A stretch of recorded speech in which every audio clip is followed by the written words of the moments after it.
You probably know a friend or a coworker or two who does this weekly, maybe even daily. They take out their phone, open up their browser, and they order some food online. Order some food, but they have no intention of picking it up. Way too much work, right? Hence the food delivery revolution. So according to a study in 2018, it was a $90 billion industry, and by 2021, it tripled to roughly $300 billion. So there's a new study published in Science, it's a journal, and the study digs into how this habit of convenience impacts our society and really the globe. The paper looks at nutrition, the environment, jobs, work, and public policies. Essentially, it creates new jobs. Some are precarious, though, and of course, there's more plastic, more emissions from drivers, and then there's the question of, are people actually eating healthy when they order those meals? I mean, you tell me, right?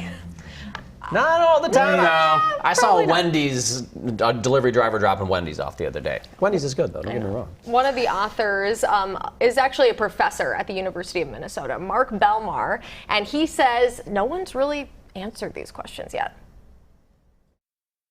DoorDash, Grubhub, Uber Eats, they all created jobs, but your study says even in this country that some of those jobs are precarious. Are you referring to the driver jobs? That's what we are referring to. We're referring to kind of this new segment of the economy that has really been catalyzed by the global pandemic. Other than the COVID risks, I mean, what makes them precarious in your research? You know, these things fluctuate, and eventually as the unemployment rate starts going up, people might not want to afford the luxury of ordering food and food delivery.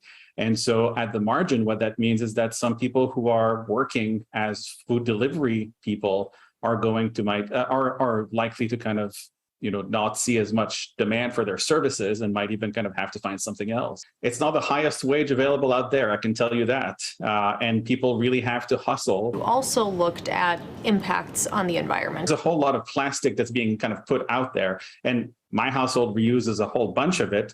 But at the same time, it is probably a fair guess that a bunch of it finds itself at a landfill, right? And it's not exactly biodegradable. It's one of those things that's going to require kind of a government mandate somewhere. What are they realistically eating when they order something online?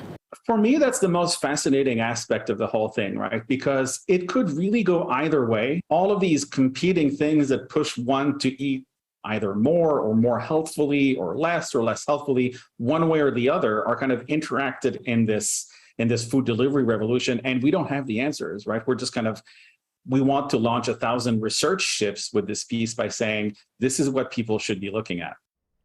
Yeah, so he doesn't have the answers. I mean, I know for me personally, if I'm ordering delivery, it's a splurge all around. Like financially, what I'm choosing to indulge in. You might as well go for it because you're paying the delivery charge, you're paying a tip. To just get fast food that way, it just feels too expensive. Go for it. Yeah, and then we have to talk about personal finances too, because it's not cheap. Like these subscription services, and so you think of young people who are like too busy to cook, but then they're spending all this money on delivery, and so how much are they actually able to save from their paycheck? As a parent, does this seem like a smart move? We did it during the pandemic quite a bit, and that was just because of the contact and safety concerns, but since then we really haven't. We're more apt to just grab something on the go on the way from a soccer practice or something else we might have going on. It made sense why it exploded over the past couple of years. Yeah, they want to research it more though, because it impacts so many different parts of our society, so it is interesting.